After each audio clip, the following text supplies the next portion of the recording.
The evening sun hung low, spilling golden light over the quiet suburban street.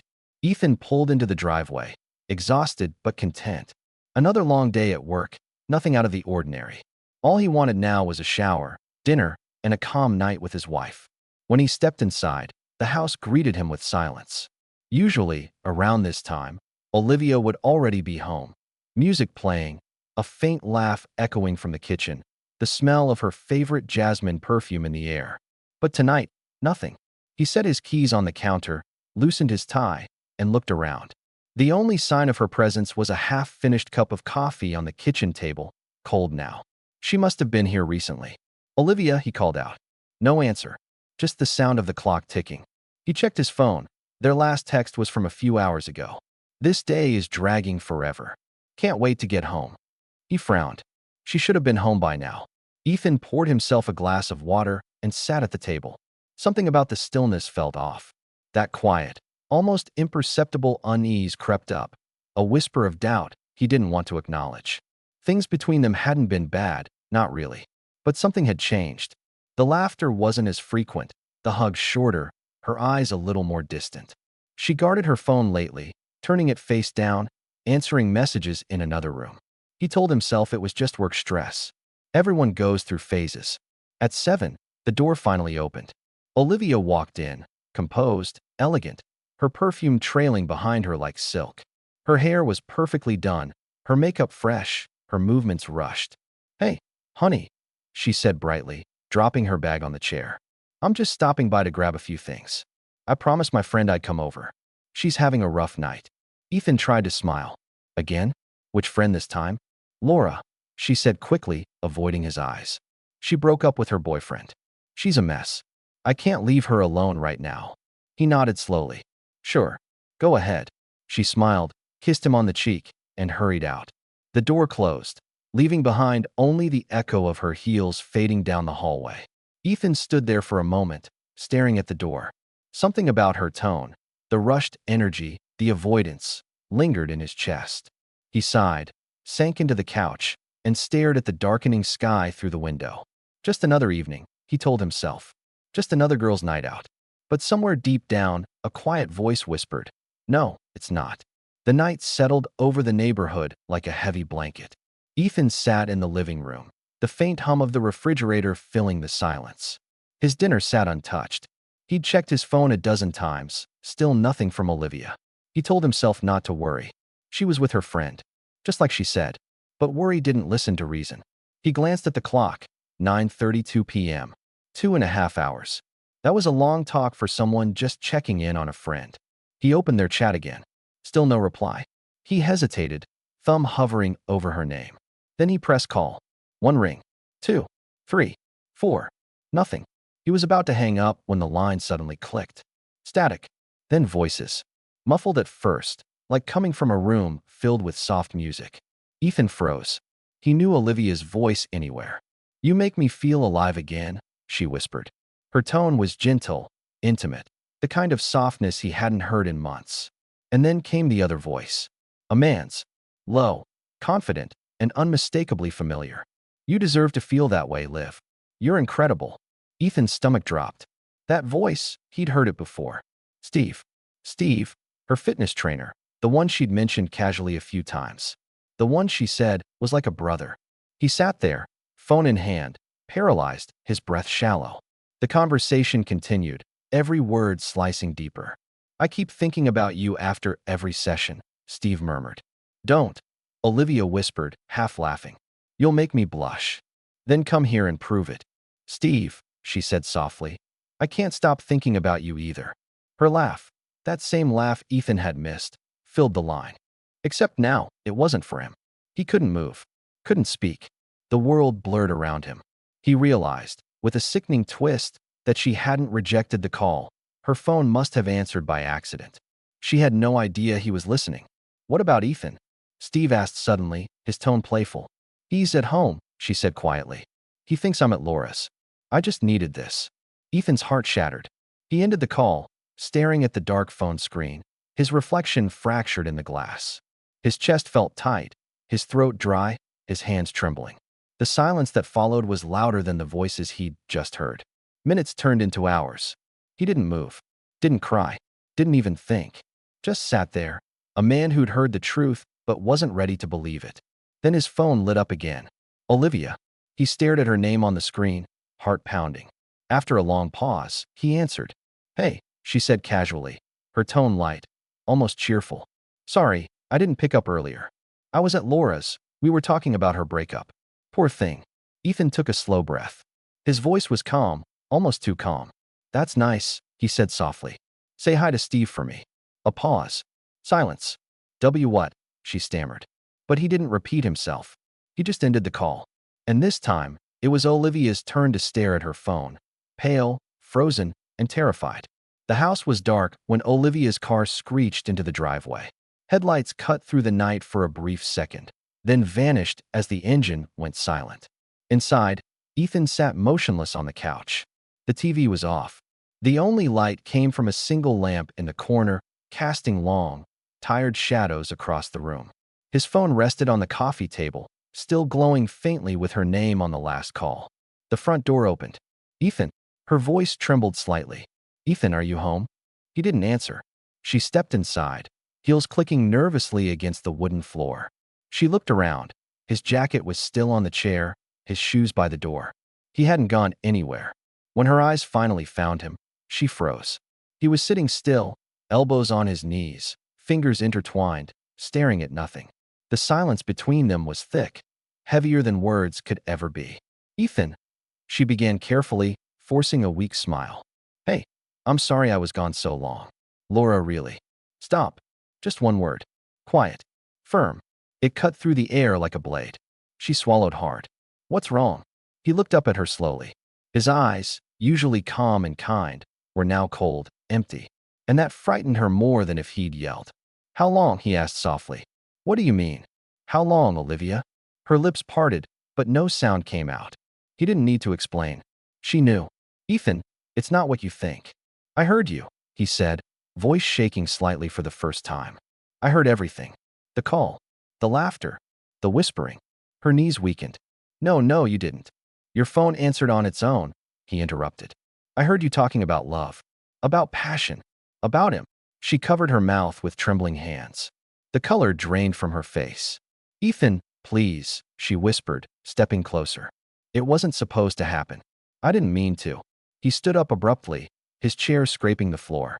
She flinched. Didn't mean to what? Betray me? Lie to me every day? His voice cracked. Do you know what it's like to hear the woman you love tell another man she can't stop thinking about him? Tears welled in her eyes. I was lost. I didn't know what I was doing. It's just that. With you, everything felt so cold lately, and Steve. Don't you dare blame this on me, he snapped, his calm shattering for the first time. You had choices, Olivia. You chose to do this. She broke down, falling to her knees, clutching his hands desperately. Please, Ethan, I love you. It was a mistake, I swear. He means nothing. I'll stop seeing him. I'll quit the gym. I'll do anything. Just don't leave me. He pulled his hands away, stepping back. The distance between them felt infinite now. You already left, he said quietly. You just didn't notice it until tonight. Her sobs echoed through the house, bouncing off the walls that had once held laughter, warmth, love. Ethan turned away, walking toward the window. He didn't trust himself to look at her, not while the image of her betrayal was still burning in his mind. Behind him, she whispered, broken and desperate. Please, tell me you can forgive me. He didn't answer. Only silence, heavy, final, and merciless, filled the space between them. The night stretched endlessly. Ethan couldn't sleep, not even close. He sat on the edge of the bed, staring at the floor, his mind looping through fragments of voices, words, and laughter that weren't meant for him. The soft glow of the city lights filtered through the curtains, painting faint patterns across the walls. From the hallway came the sound of quiet sobbing, Olivia's. She hadn't gone to bed. Instead, she sat on the floor near the door, crying into her hands, whispering apologies he couldn't bear to hear. But he didn't move, didn't speak. He'd run out of words. His mind wandered to the beginning, the first time he saw her. It was at a small cafe downtown, a rainy afternoon. She'd spilled coffee on herself and laughed about it, embarrassed but radiant. That laugh, the same one that had hooked him instantly. Back then, she was everything he dreamed of, warm, spontaneous, full of life. He remembered how proud he was to call her his wife, how he used to believe that their love could survive anything. Now, even the sound of her voice felt foreign. He leaned back, pressing his palms to his eyes. Every image that flashed behind them was a lie now. Every memory rewritten by the truth. The way she smiled at him over dinner. The nights she said she was staying late at work. The mornings she left early for the gym. It all made sense now. He wanted to scream, to break something, to make the pain stop, but instead, he just sat there, motionless, drowning in silence. Olivia's voice broke through again, barely audible. "Ethan, please. I can't lose you." He swallowed hard. A part of him wanted to reach out, to hold her one last time, to pretend it could all be fixed. But another part, the part that had listened helplessly to her whispering "I love you" to another man, knew better. He stood up slowly and walked to the living room. The house felt like a stranger's home now. The framed photos on the wall, the wedding picture on the shelf, the candle she'd left half-burned by the window. He picked up that photo, the two of them smiling, her head resting on his shoulder. For a moment, he almost smiled too.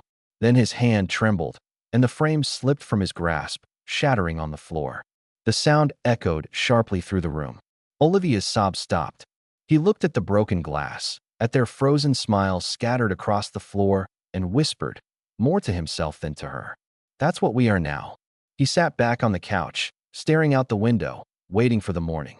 And when it finally came, pale, cold, and quiet, Ethan already knew what he had to do. Morning came slowly. A pale light filtered through the curtains, painting long shadows across the living room floor. Ethan hadn't slept at all. The house felt different now. Heavy, hollow, stripped of warmth. Even the ticking of the clock sounded unfamiliar, as if time itself no longer belonged here. He stood in the middle of the room, surrounded by silence. Olivia was still asleep, or pretending to be. He could hear her uneven breathing from the bedroom, the faint rustle of sheets every few seconds. He stared at the wedding photo he'd dropped the night before. The glass was shattered, but the image beneath was untouched. Two smiling faces frozen in a moment that no longer existed. He crouched down, picked up the picture, and for a brief second, his chest ached, not from anger, but from grief. Grief for the love he had lost, the trust that would never return. He whispered quietly, "You killed this, Olivia, and I let you." He didn't know which hurt more, her betrayal or his own helplessness. For years, he had given her everything, his time, his loyalty, his heart. He had built a life around her. Now, standing in that same house, he realized it had all been built on sand. He walked to the kitchen, poured himself a cup of coffee. The same mug she had used the night before still sat in the sink, lipstick smudged along the rim. He stared at it for a long time, then slowly dropped it into the trash. It was a small act, but it felt like something breaking loose inside him. By the time Olivia walked into the kitchen, her eyes swollen and face pale, Ethan was already dressed for work. He didn't look at her. "Ethan, please, we need to talk," she whispered. "There's nothing left to talk about," he said calmly, setting his coffee cup in the sink. She stepped closer, desperate. "I made a mistake. I was stupid. I don't even know why I did it. I just—" "Because you wanted to," he interrupted. His voice was low, steady. "That's all there is to it." Tears streamed down her face. "I can't lose you," she said. "I'll do anything. Therapy, moving, changing jobs. I'll quit the gym. He finally looked at her. His eyes were tired, but calm. "You already lost me, Liv." Her lips parted, but no sound came out. He walked past her, picked up his keys, and headed for the door. Before stepping outside, he stopped, not to look back, but to take one last breath of what used to be his home. "I'll be gone most of the day," he said quietly. "When I come back, I want you to be gone too." The door closed behind him with a soft click. Olivia stood in the middle of the kitchen, trembling, clutching her hands to her chest. For a long moment, she couldn't breathe. She'd destroyed everything, and only now, when it was too late, did she finally understand what she'd thrown away. Meanwhile, as Ethan drove away, the morning sun broke through the clouds, washing the road in gold. He didn't feel relief. He didn't feel peace. Just an empty calm, the kind that comes when there's nothing left to lose. He had made his decision, and when he returned that evening, the house and his life would never look the same again. Evening came faster than he expected. The drive home was quiet. No music, no thoughts, just the dull rhythm of tires rolling over asphalt. When Ethan pulled into the driveway, the house stood in silence, bathed in the orange glow of the setting sun. He sat in the car for a long time, gripping the steering wheel, preparing himself for what might await inside. He had imagined two possibilities: that she'd left, as he asked, or that she hadn't, still clinging to what couldn't be saved. When he finally stepped inside, the air was still heavy with her perfume. And then he saw her. Olivia sat on the couch, suitcase beside her, eyes red from crying. She looked up the moment he entered, as if she'd been waiting for hours. "You came back," she said softly. Ethan closed the door behind him and leaned against it, silent. "I thought, maybe we could talk one last time," she whispered. "Please." He nodded slowly. "Talk." Her hands shook as she reached for him, but he stayed where he was. "Ethan, I don't expect you to forgive me. I just need you to know that I never stopped loving you. What I did with Steve, it was stupid, meaningless. It didn't mean anything compared to what we have." He stared at her, eyes distant. "If it meant nothing," he said quietly, "then why did you risk everything for it?" Her lips trembled. "I don't know," she whispered. "Maybe I was lonely. Maybe I was trying to feel something again. But it was wrong, I know that. And if I could undo it, I would. I'd give anything." Ethan took a slow step forward, his voice steady but filled with exhaustion. "You can't undo it, Olivia. That's the thing about betrayal. Once it happens, it rewrites everything, even the good parts." She covered her face, sobbing silently. He looked around the room, the couch they'd picked together, the photos on the wall, the faint scratch on the coffee table from when they'd tried to assemble it themselves. Every object was a memory, and now, every memory hurt. "I packed most of my things," she said weakly. "But I didn't know what to do with the rest." Ethan nodded once. "I'll take care of it." Her breath caught. "So that's it." He hesitated. For a long moment, it looked like he might say something, maybe even reach out to her. But then he simply said, "That's it." She stood up, slowly. Her legs trembled as she lifted the suitcase handle. Before leaving, she turned to look at him one last time. "I'll always love you," she whispered. He didn't answer. He didn't need to. The sound of the front door closing was soft, almost gentle, but to Ethan, it was the loudest sound he'd ever heard. He stood there for a while, staring at the empty space she'd left behind. Then he began moving, slow, methodical, detached. One by one, he gathered what remained of her things. Clothes from the closet, makeup from the bathroom, her favorite books, her shoes, her perfume. Everything went into boxes. Then, as night fell, he carried them outside, to the curb. The sound of each box hitting the ground echoed like punctuation marks to a chapter that was finally ending. When he came back inside, the house was silent again, truly silent. He walked to the window, looking out at the faint glow of the city lights. The wind rustled through the trees. Somewhere in the distance, a car drove by. For the first time in what felt like forever, he took a deep breath and felt nothing. No pain, no anger, just quiet. He sat down on the couch, the same place where she had once sat crying that morning, and whispered to himself, "Goodbye, Olivia." The morning after she left, the world felt strangely lighter.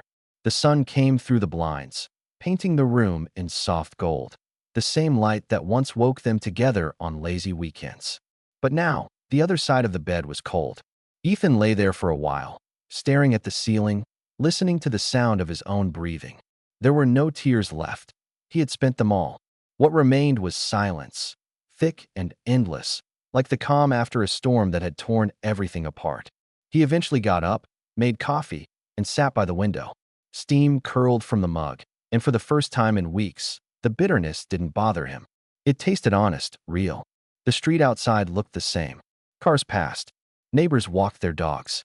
The world hadn't stopped for his heartbreak. It had simply moved on, indifferent. And somehow, that gave him comfort. He spent the next few days cleaning. He threw away what didn't matter, packed what did. The framed photos came down from the walls. Some he kept, others he couldn't bear to look at.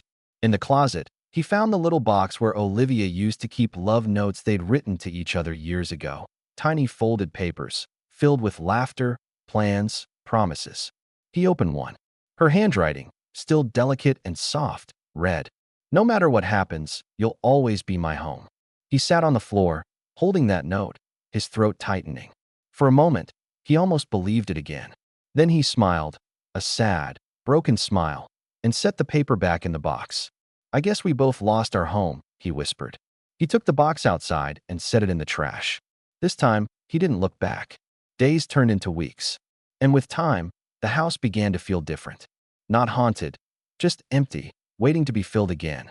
Ethan started running in the mornings. He joined a gym. The irony wasn't lost on him. But it wasn't about anger anymore. It was about movement, breathing, being alive. He even smiled sometimes. At small things, the smell of rain, the laughter of strangers, the quiet sound of wind through open windows. One evening, as he walked by the beach after work, he noticed the sky glowing deep orange, the kind of sunset that makes the world feel brand new. He stood there for a while, watching waves roll in and fade, each one erasing what came before. And in that rhythm, he found something close to peace. He thought of Olivia, not with hatred, but with distance. She was a chapter, beautiful once, but finished now. Maybe she had loved him once. Maybe, in her own way, she still did. But love, he realized, isn't just about feeling, it's about choice. And when she chose to betray him, she also chose to end the story they had written together. He whispered softly into the wind, "Thank you for the lesson." Then he turned and walked away, not as a broken man, but as someone beginning again. That night, back home, he opened the window wide and let the night air fill the room. No ghosts, no memories whispering in the dark, just the quiet hum of life continuing. For the first time since everything had fallen apart, Ethan felt something simple and true: freedom.